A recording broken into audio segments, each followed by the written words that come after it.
बहुत समय पहले की बात है। एक घने जंगल के बीचों बीच एक छोटा सा गांव बसा था। उस गांव के लोग बहुत साधारण और सरल थे, लेकिन उनके जीवन में एक अद्भुत रहस्य छिपा था। उस गांव के पास ही एक विशाल चमकदार झील थी, जिसके बारे में कहा जाता था कि उसमें एक जादुई परी का निवास है। गांव के बुजुर्ग कहते थे कि वो परी बहुत दयालु थी और जब भी गांव के लोग किसी संकट में होते, वो उनकी मदद के लिए आ जाती थी। लेकिन परी को किसी ने कभी नहीं देखा था। लोग बस उसकी कहानी सुनते थे और विश्वास करते थे कि वो सचमुच उनकी रक्षा करती है। गांव के किनारे पर एक गरीब किसान रहता था। उसका नाम रमेश था। रमेश के पास बहुत थोड़ी सी जमीन थी और उसकी फसल भी ठीक से नहीं उगती थी। उसकी पत्नी सीता भी गांव के अन्य लोगों की तरह परी की कहानियों पर विश्वास करती थी। लेकिन रमेश ने कभी परियों और जादू पर यकीन नहीं किया। एक दिन जब रमेश के खेत में सूखा पड़ गया और उसकी सारी फसल बर्बाद हो गई, तो वो बहुत दुखी हो गया। उसे समझ नहीं आ रहा था कि अब वो और उसकी पत्नी कैसे जिएंगे।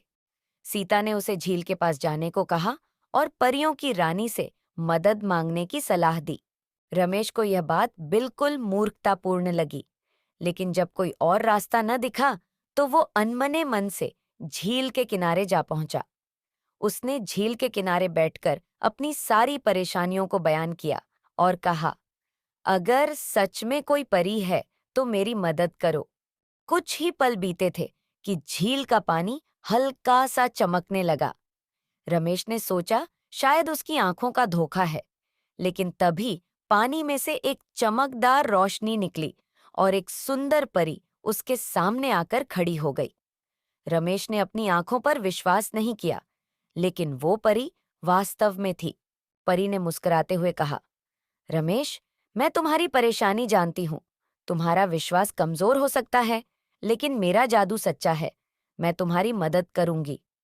यह कहकर परी ने अपने जादुई छड़ी को हिलाया और एक चमत्कार हुआ। रमेश के खेत में हरियाली छा गई।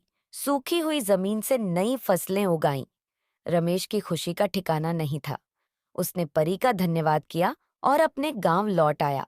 उस दिन के बाद रमेश का परी और जादू पर विश्वास पक्का हो गया। उसने गांव के लोगों को भी यह बात बताई।